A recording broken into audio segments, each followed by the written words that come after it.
I'm going to talk about this enhanced supportive care, which is an initiative that we invented at Christie and is currently being rolled out across England.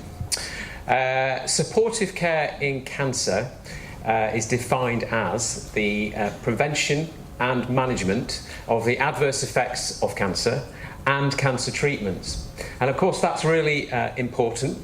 And enhanced supportive care is about providing people with better access to that type of care. We all know that cancer is changing, and that's largely because of the things that we've been talking about all morning, that cancer treatments are getting better and better. And the result of that is that people are living longer with cancer. They're even living longer with metastatic cancer. People, for example, with metastatic breast cancer can live for years, 10 years or more. The research shows that if you provide early access to supportive and palliative care for patients with incurable cancer, they will live longer. It's not that they might live longer, they will live longer if you provide them with early access to palliative and supportive care. So me and my team, and this is all of us, it's the only picture I've got of all of us ill on a night out, but we don't normally have glasses of wine in our hand when we're working. But this is my team, and we got very interested in this idea because obviously we're based in a cancer centre. So we developed our own little initiative to integrate much earlier with the oncology teams at the Christie. And we selected these disease groups to work with. Because they have high numbers of patients who have supportive care needs.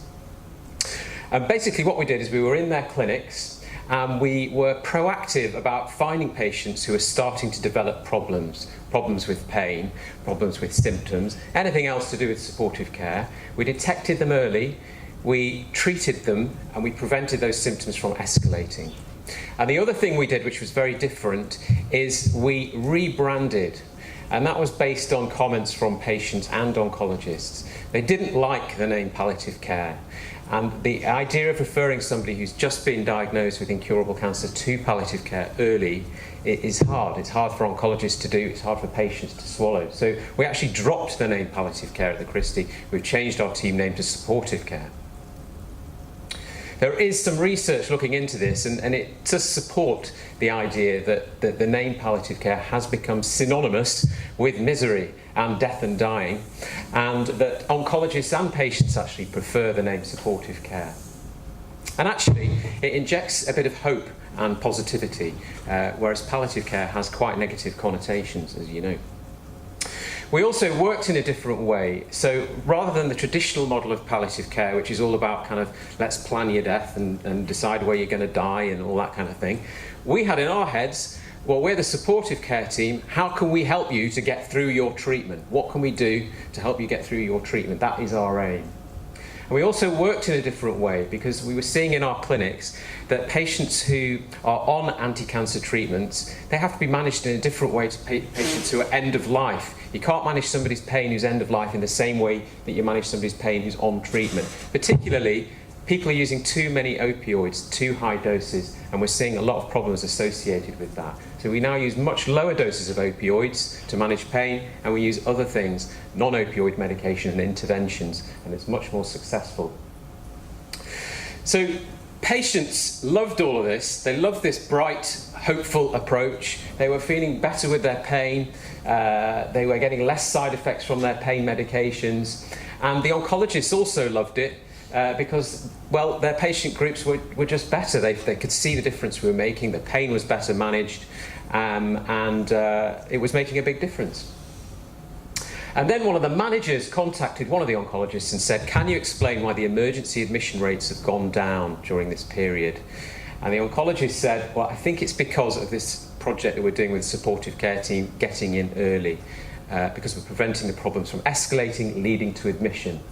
So that reduction in emergency admission obviously got the Department of Health interested. And we were invited down to London to join a group of oncologists and to refine the whole initiative, which we now term enhanced supportive care, which is all about early involvement of supportive care services, a more positive approach, and using cutting-edge treatments for people on treatment. It's now being rolled out in 22 top cancer centres in England. We've won an award.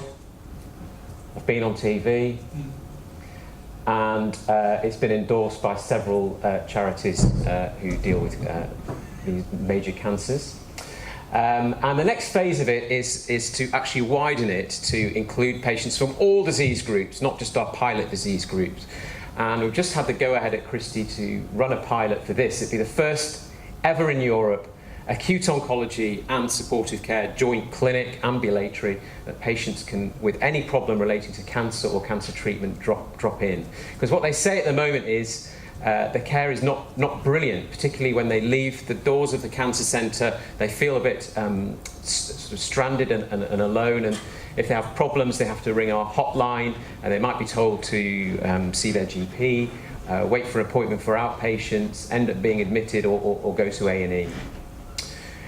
So we can do this better. We got together with our acute oncology colleagues, and we've designed this ambulatory clinic, which will be the first in Europe, and the idea is for it to be actually a 7-day service eventually.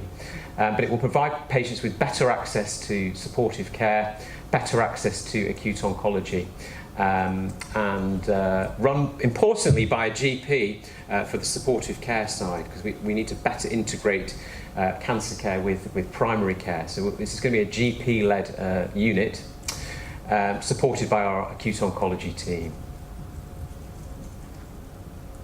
I'm not going to go into this because Omar spent ages on it, but technology is ideal platform to bring this into. We've actually had interest from Vodafone who want to support us in developing systems to improve patient monitoring when they're at home.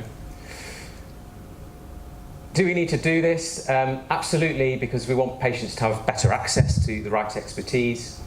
It's been shown to reduce emergency admissions. It's a clear point of support for patients to be able to go to a joint ambulatory and supportive care, acute oncology and supportive care clinic for any problem related to cancer or cancer treatment.